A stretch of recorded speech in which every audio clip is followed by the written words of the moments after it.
បាទសូមជម្រាបសួរពុកម៉ែបងប្អូនទាំងអស់ជាទីគោរពរាប់អានពេលនេះខ្ញុំបាទសូមមកចែករំលែក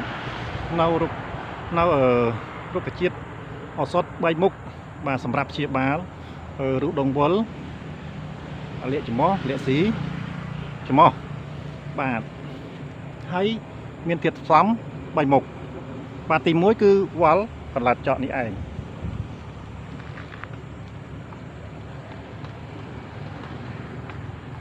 បាទទី1កន្លះចកបាទទី2ដើមទម្លាយស្មងឬក៏រលាយស្មងចំណែកទី3ដើមស្កែស្រែងហើយបើយើងអត់មានស្កែស្រែងយើងអាចដាក់វល្លិដោះគុណជំនួសក៏បានហើយបើរកវល្លិដោះគុណមិនបាន